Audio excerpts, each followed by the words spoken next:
Hi guys, and welcome back once again to the Fermented World channel. Today I'm looking in on the Sloe Berry mead, which was started on the what looks like the 13th of the 11th 22. So it's been in there a long time. I didn't forget about it, I just kept putting it off and putting it off and putting it off, and then Christmas time came and I was just like, do you know what, I can't be bothered to do it with it, I'm just going to leave it till the new year. So here we are, the Sloe Berry mead. Now where is my little book of doom? Now the question is, did I write down for the Sloe Berry mead? No, I bloody didn't. I need to get back into the habit of no, I didn't write any notes down, so I'll have to just wing it really. I went and picked out some wild sloe berries. I double checked and then checked again that they were sloe berries with one friend and a few resources online. Matched up the leaves of the plant as well, so I definitely know it was sloe berries. Now, if you don't see me again, I've accidentally picked Deadly Nightshade, which they do look similar, but you can tell the difference just by looking at them if you've got a brain. So that's me claiming to have a brain, so maybe not.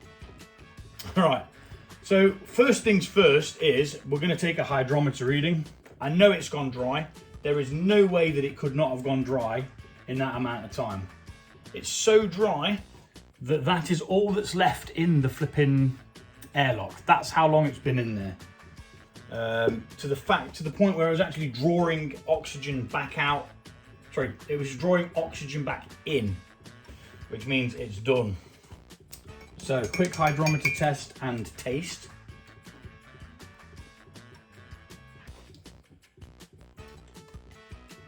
I mean, it's even managed to clear out really well in that time, which is a bonus because it means it will take less time in secondary.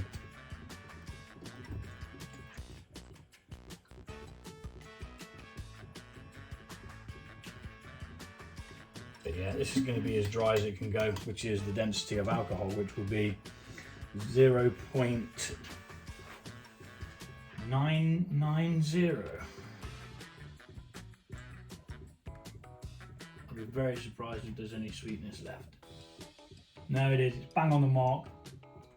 0.990. Let's have ourselves a little taste. It does have a very unique, I'm going to say rosé kind of look to it.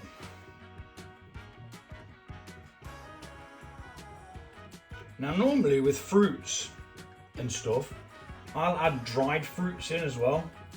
But I think the flavour from these berries is going to be that intense that we're not going to need it. Not much on the nose.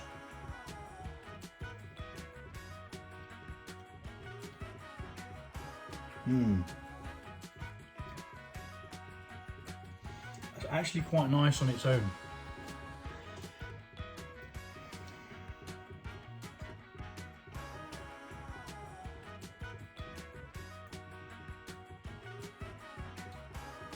It's quite nice as a dry mead. It's got quite a lot of alcohol in it from what I can feel because it's warming me up.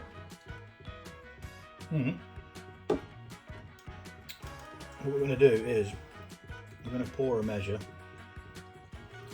a reasonable measure, and we're going to add some honey to see. I'm not measuring it out. I will measure it out if I put some in, but I'm not measuring this out because this is just a guess. So one little blob for the size of the cup, because the cup isn't all that big. Glass, cup, whatever. We're going to mix it in thoroughly. Doesn't matter about any oxygen that we put into this now because we're going to be drinking it. It's not going back in the beverage. It's rather unique. I've not tasted anything like that in all of the meads that I've done. Interesting fact, did you know that December was the only month that I haven't brewed a mead in nearly 2 years? So something special's coming. So okay, it's added a nice bit of sweetness to the nose, but I'm not quite sure what it's going to do to the overall flavour, so let's give it a go.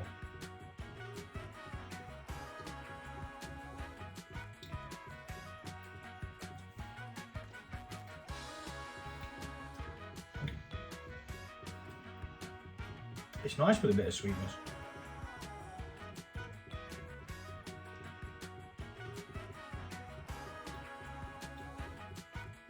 But is it better?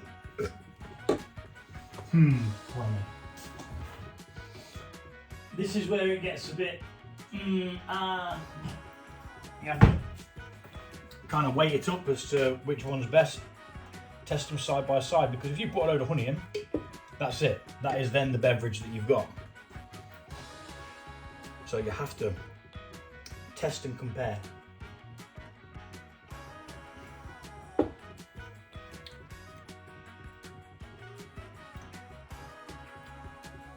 Now, if you can hear that bubbling, that's because down here I have something brewing. I haven't uploaded the video yet, so I'm not going to tell you what it is. But it's very happy.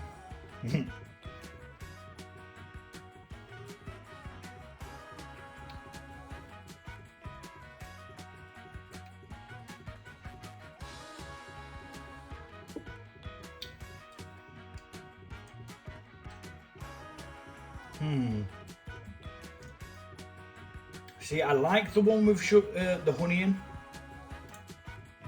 but I think it takes away.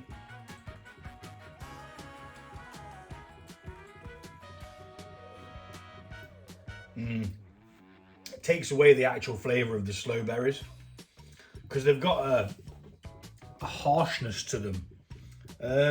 I wouldn't say that it's sour, but it reminds me of sort of sour, yeah. I don't know how to explain it. So if you get a sloe berry, and you bite into it, instantly it feels like there's a zing in your mouth, and it feels like all of the moisture's being soaked up. Your mouth goes really, really dry. That's the flavour it is. It's a dry flavour.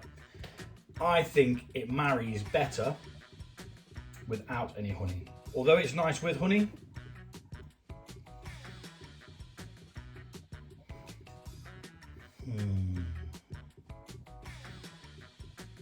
I'm going to leave it dry, and next year when the sloe berries are back out and ready to pick, I'll do a sweet sloe mead.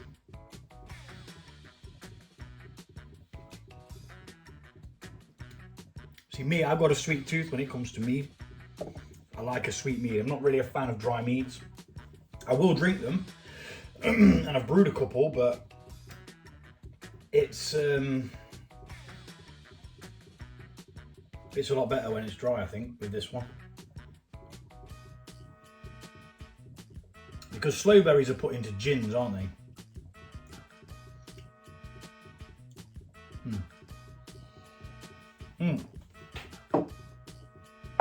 Well, now that I'm half drunk, I should probably get this racked off and into secondary. Right, so we're going to get this into secondary now. We're going to be adding fermentation stoppers to the mix. That's going up there. We've got a clean demijohn over there, which we will be using. We need to measure out our amounts. So 1 Campden tablet, which needs crushing down. So we'll get the pestle and mortar out for that. Need to buy some more of these because I haven't got many. And I've started using more and more of them because I'm brewing all grain beer now. I use it to sterilise your water.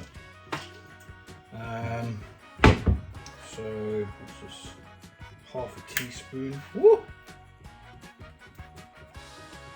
A bit more full than I thought it was. So this is potassium sorbate, which is found in a lot of fruit things, sugar things. I mean, it's gone dry, so there's no sugar there for it to ferment. but it's just in case it decides to do anything. It will stop the fermentation. What it does is it encompasses yeast cells, covers them in a bubble, stops them from producing any more alcohol if sugar was added at some point. So yeah, let's push this down.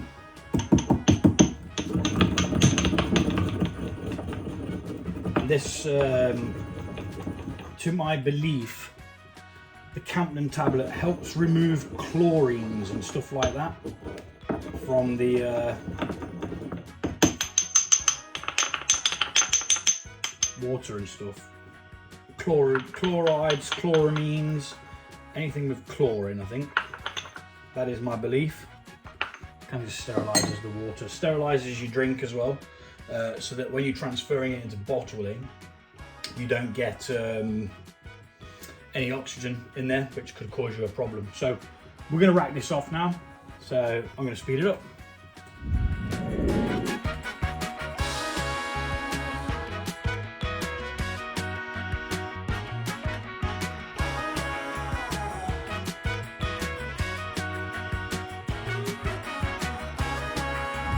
We decided, as you very well know, that we're not going to be putting any honey in this one.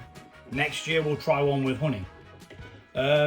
It's gone from a lovely rosé to almost an orange looking colour. Now I think that's because it's picked up a bit of the sediment at the bottom. It's not as clear as it was, but when we put it into secondary in a clean demijohn, it will continue to clear out in there, because these stoppers will just inhibit any yeast from being able to do anything. All the yeast will just be like, sod this. It'll drop down to the bottom, and then we rack it off there into this again, and we bottle in the next video. So at the moment we're just mixing in the fermentation stoppers. Because the Campden tablets are a bit chalky, they do take a little bit of time to mix in. When mixing, you're also decarbonising as well. You're removing any waste carbon dioxide that's in there. Now, it's been sat for so long, the chances are it's degassed itself. I mean, I'm getting a couple of bubbles coming up, but nothing major at all. And we're just going to stir this maybe 5 minutes, maybe 3 minutes, not all that long. And you just keep doing it backwards and forwards. Once the flow starts going, change direction, and you will see bubbles start to come out, and that is your carbon dioxide waste that somehow, without pressure, has trapped itself in the beverage. Now, I've not done a sparkling one yet. I did a sparkling one by accident on my second brew.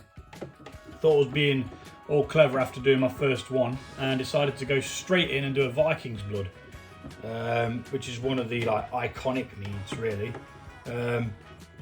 It was bloody nice, but it had a slight carbonation to it, so you had to really be quick to get it out of the bottle and into a decanter.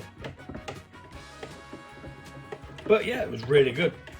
And even the second one wasn't actually anything like the first one.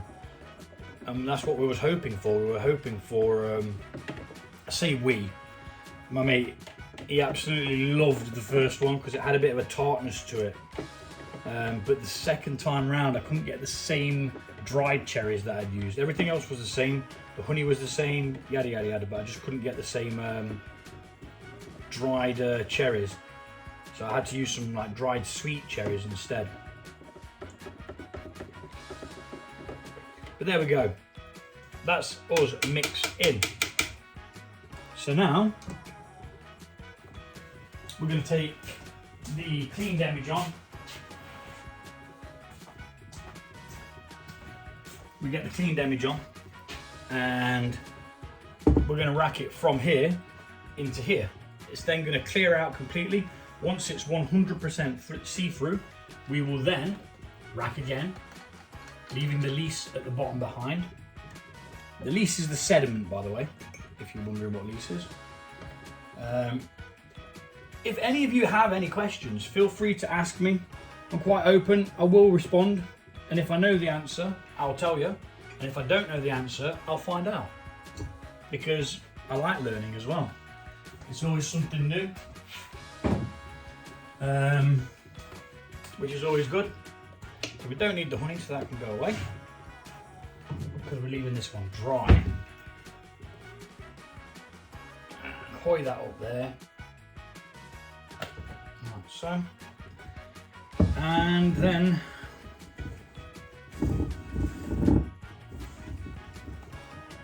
it's a bit ski whiff, but it'll be all right. And then we're going to rack this using the auto siphon, really simple, and there we go. That's going to do its thing. Let's speed it up.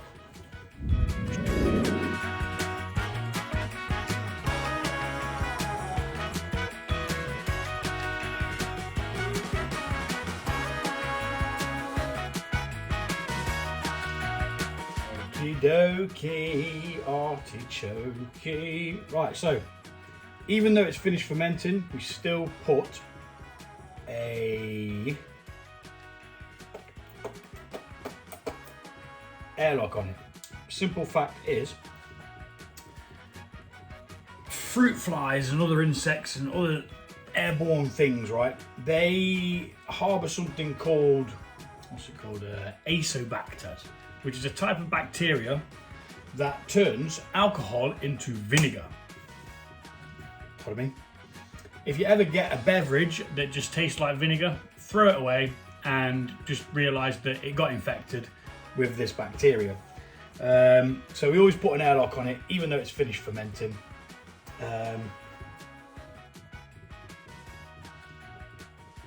Yeah, so that's pretty much the end of that. We'll come back once it's cleared out and we'll get it bottled. Sloe Berry mead. There you have it. Nothing else to say. Take it easy and I'll see you soon.